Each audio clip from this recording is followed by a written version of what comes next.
Hi, Rachel. How are you? I'm well, Douglas. Thanks for having me. Oh, thank you for coming on the show. Looking at your bio, you look like you're a veteran in the broadcast industry, huh? That's a nice way of saying it. Now, did you work? What exactly did you do? Were you on camera? Were you behind the scenes? What did you do? All of it? All of it, all of it. Um, in my in right after college, I actually moved to New York and for an opportunity and worked there as an actress and a model of all things. Who knew?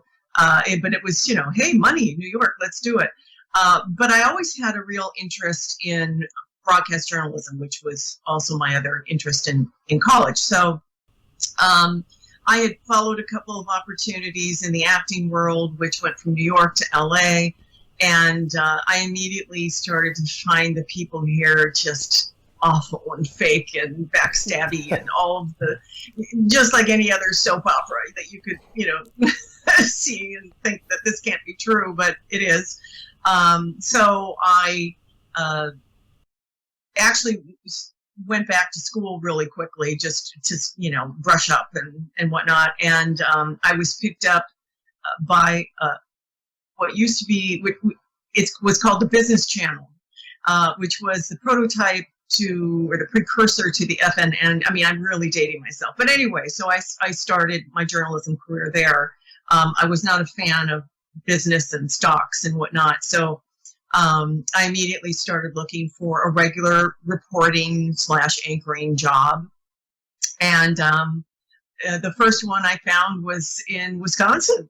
And I'm from Minnesota. So, and my parents were getting older. And I thought, gosh, you know what?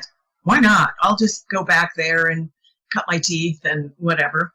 And, it turned out I was pretty good at it. So I was an anchor and reporter there, and then I moved back to Minneapolis again to be closer to my older parents, and worked for another CBS-owned and operated uh, television station called WCCO. And gosh, 10 years later, I ended up leaving for what I thought was going to be just a 12-week family leave and to take care of my father. And I realized it was just too much. To he needed full-time help, and my mom wasn't doing so well. So I quit, and I took care of my dad basically until he died in 2000.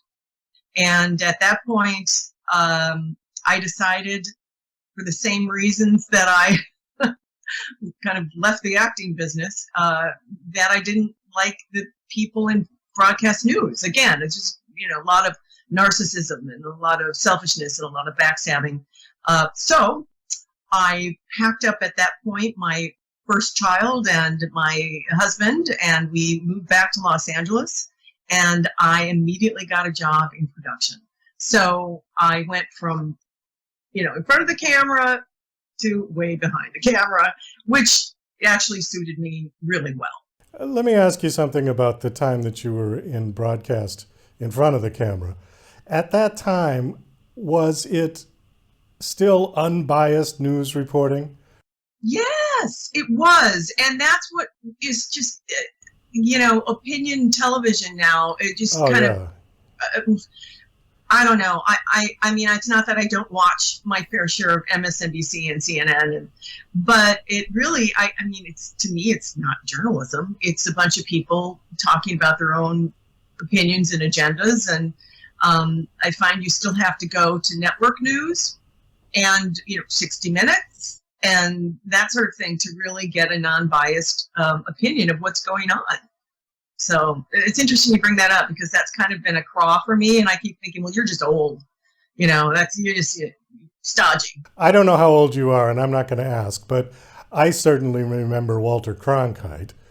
Oh, And yeah. when it Dan was, Carver, even, yeah, right? yeah, when they just reported the news, and you could make up your own opinion about it. Yeah, now I'm finding that I have to watch both sides of the aisle for the same story and then sort of cut in the middle somewhere, and that's probably pretty close to the truth. You know what? I wish everyone would do that. because either side of the aisle doesn't matter. I'm not here to talk politics, but people, believe what their favorite anchor is telling them, and it's very, very much biased. And it doesn't help, because this country is so divided as it is, that if the news media were to take a middle-of-the-road stance on their news reporting, perhaps that could help bring us a little closer together. But they're not. They're just feeding into it and making money off of this whole division environment that we live in right now, and it's sad.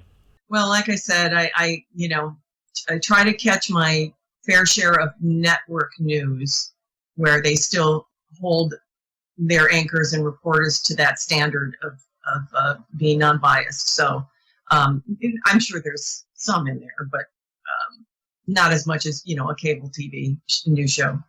So when did you start Silky Pants Productions? It was about 2013.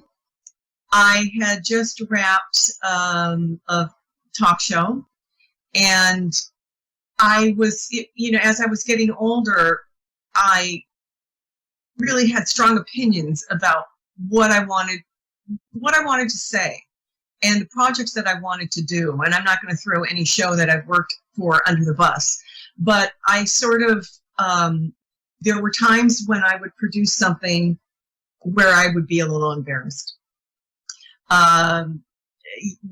Whether it was, trite or unethical or whatever it was, I just was like, no, I don't need to do this. I owe it to myself to create things that I can look back on one day, or my children, and be proud of, and know that I made a change, that I made a difference. And so one of the first projects that I did with Silky Pants was go to Nigeria, which is a rough country. It's one of the scariest places I've been, and do a documentary on child trafficking. And it was under the guise of really trying to help a nonprofit organization get the word out. And their whole premise is that if we can educate these children and give them skills, we can prevent all of this trafficking, which has been proven the case, and they've been doing this for many years. And so I thought, well, this is a real straightforward documentary. I'll go shoot this. It'll be exciting but informative, and it'll be easy. And 1, 2, 3, I'm done. Well, as it turns out, when I went there, one of the children that were being two of the children, they were twins, that this organization was sponsoring, was kidnapped, basically right in front of our eyes. I was there.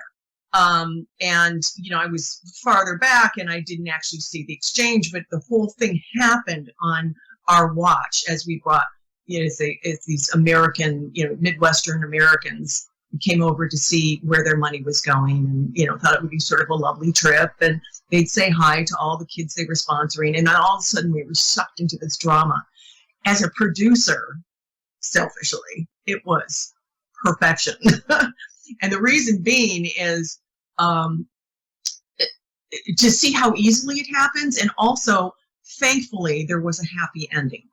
We got the kids back, which almost never happens. So that once I got my taste in that, I had done another documentary, a short in Senegal a few years prior, but that really that's where I was like, yes, this is the kind of storytelling where it matters and you can change lives. So that's really been something that, as an executive producer of Silky Pants, that I've been looking for other opportunities like that. In the meantime, though, I just got done producing an HGTV show, a brand new one, with a celebrity guest designer, and that was fun. And the reason why I took that show actually was because it was more about kids and kids who have overcome and giving back to their community. And, these are wonderful kids, and they were rewarded, if you will, with a space of their own. So there was a lot of story in that, whereas I've turned down other similar design shows just, because it was really just about design and, how to make the most money. And that didn't really inspire me. I had done those shows in the past, but at this point in my life, I was like, no. But when I heard this one, so it kind of runs the gamut. But as long as there's some kind of social component to it, I'm in. Well, let me go back to Nigeria for just a second, and then we'll move on to your books that I see behind you. Why are these children being kidnapped? Is it for sex trade, or is it for...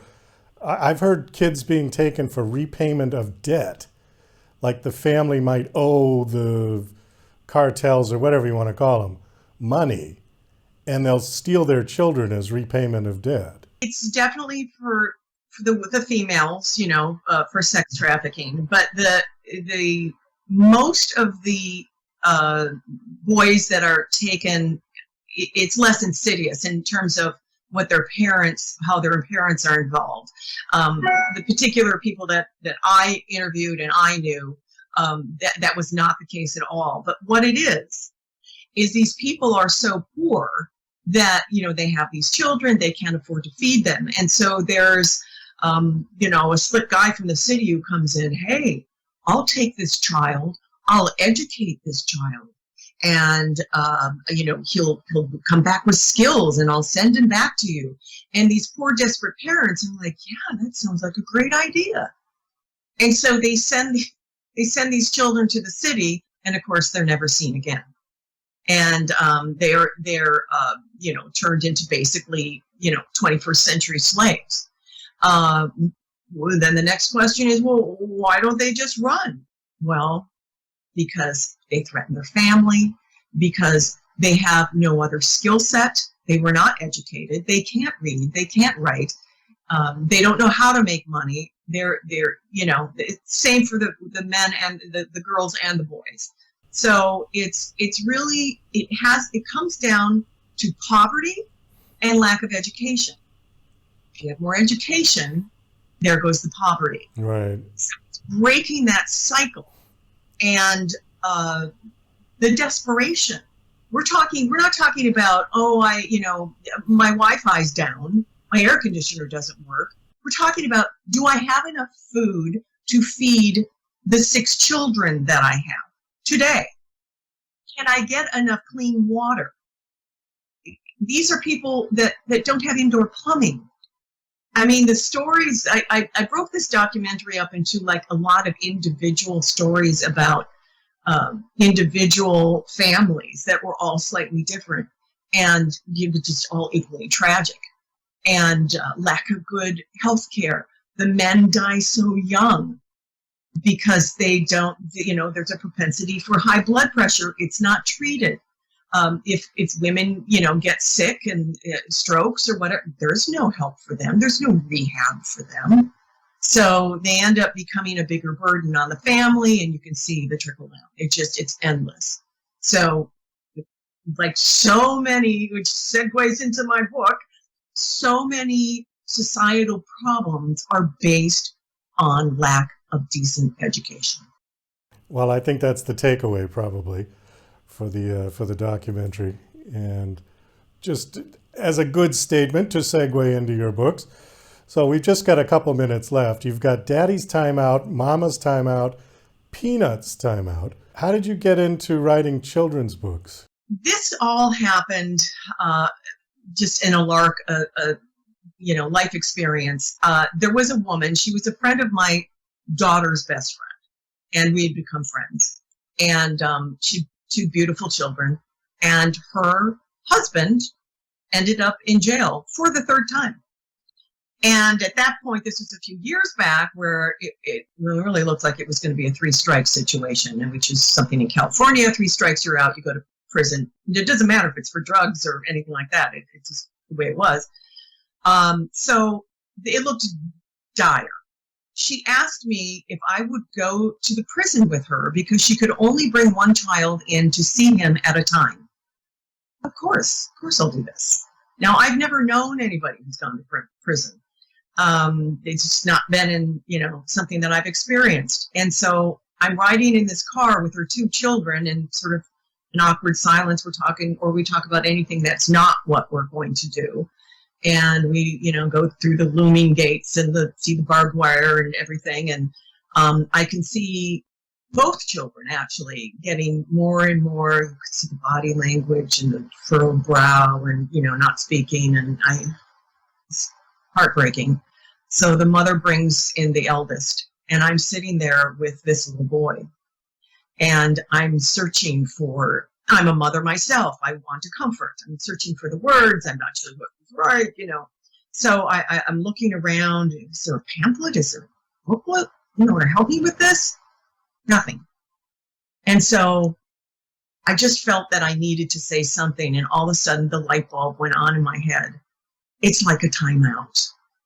And so after I explained it in that fashion, I could see him sort of open up a little bit, feel more comfortable, kind of like he understood. You've had a timeout before, right? Yeah. Your mom still loves you, right? Yeah. It was so simplistic to take this parenting tactic, but it worked. And so that was, some 10 years ago.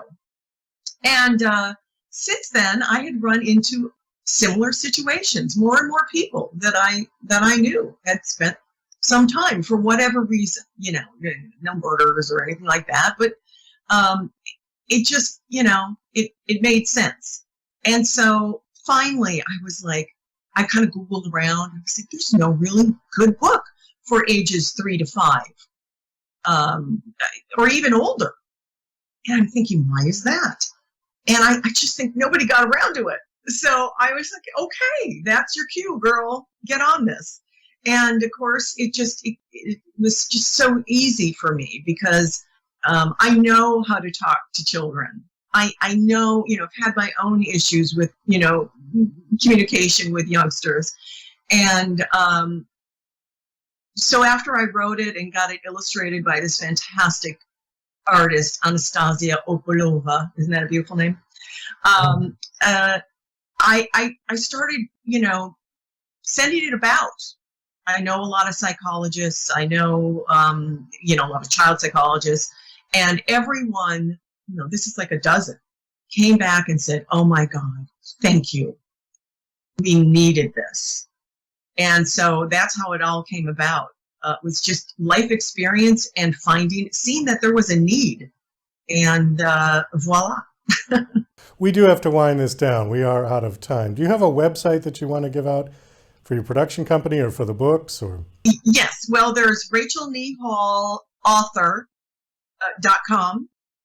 And then there's silkypantsproductions.com, which I can also be reached through. Okay, So, great. Thanks so much yeah. for coming on the show and sharing interesting stories. Best My of luck.